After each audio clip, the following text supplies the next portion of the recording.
Once upon a time, not so long ago, lived a little girl.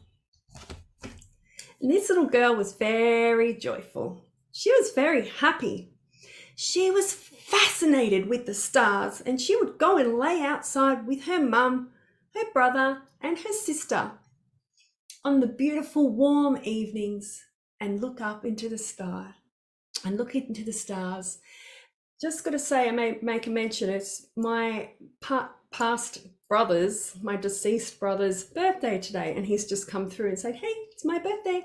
So I'm just honoring Ricky, and yeah, and today was chosen for this reason. So sorry about that. That's just come through.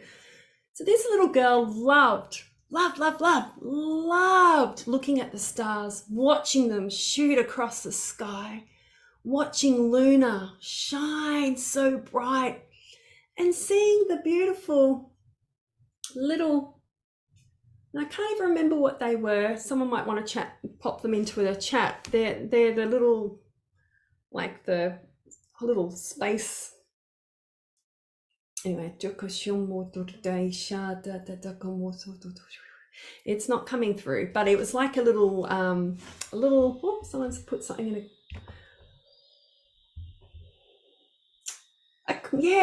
a comment. Or what's those little things that come in and go float through the atmosphere and just they view Google Earth or something like that. So it was like that. So it was like a small little rocket thing that would fly, and you could see it, that would float across the sky at night, and we'd always look at them because this little girl lived in a satellite. Thank you. A satellite. And this little girl lived in the Northern Territory, and it was a magical space. You could see the space as far as the eye could see. You could see the Milky Way, and it was amazing. Then she started to go to school, and she felt really different. And sometimes she was told that she was, let's say, she wasn't so smart. And she was compared to a lot. And she's made to feel very small. And she would feel her whole body constrict and her heart become small and locked in. And this was one time, but there was many times. And I'm sure that you can all resonate with this. Things happening, and we become smaller and smaller, and we close ourselves off to the world, and we put up dam walls, or the vines cover our heart. And this is what happened to this little girl. And she didn't understand the world. She didn't understand, can relate. She didn't understand why people did things and why school was the way it was.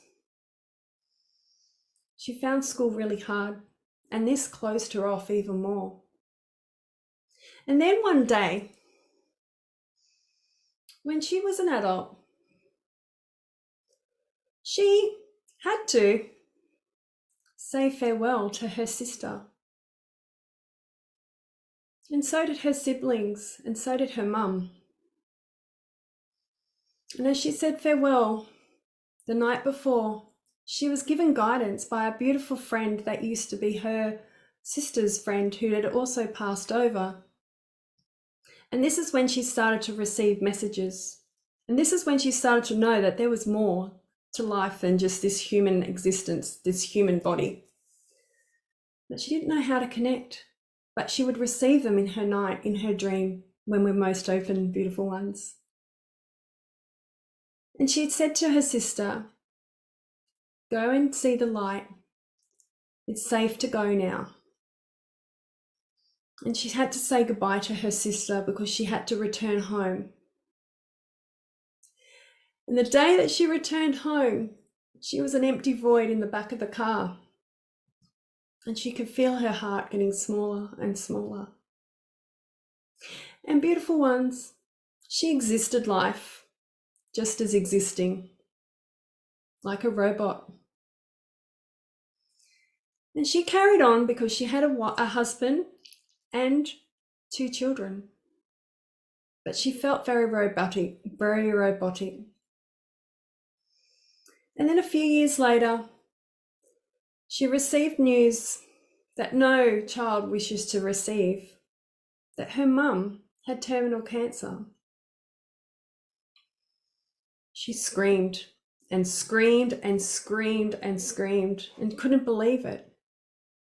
Then she knew that she had to be strong, and she became strong, not by choice. She just had to do it. And she received lots of beautiful messages from her mum when she was out running, and she'd say, "Was that you? As that sea hawk flying above me?" And her mums would nod and smile. She played beautiful songs to her mum, which she loved. And she encouraged her mum to leave now. It's time to go. All her siblings encouraged their mum to go. She was shrouded and surrounded in the most beautiful divine love you could ever imagine. And as she left, she was at peace. And this young woman carried on. And she knew that she could receive messages, but the grief was so hard and so stricken, it closed her body further and further. And then one day, she just started talking to Archangel Michael and Mum. She never received messages from her mum, but she knew if she kept talking, surely she'd have to have a message or a sign, which she did. And she did that. She kept talking. She kept having inner dialogue. She kept sharing and receiving and channeling that she didn't even know she was channeling energy of Archangel Michael and the earth would speak to her. And then she went and did a Reiki course because she thought, well, I need to do something. I'm feeling called. I need to do something. But she'd already been channeling before doing this course. But she just didn't know. She didn't see. And she was told by Archangel Michael, you must go within and connect to your heart. Her heart was covered by vines, covered by brick walls and dams, so no one could get in. And she was really diligent. She wanted to break these walls down. She just didn't know why, but she just wanted to feel more of life instead of being on a robotic channel, on a robotic track. And so she was diligent. She did every course. She did everything live, everything free to become more aware and more awake of this world and what there is so much more to experience and to have. Because there is so much more to experience than what is just here. And this is what we're here to share with you tonight, beautiful ones. We are here to share this with you. And so she received these messages, instructions, and tonight she is ready to share them with you.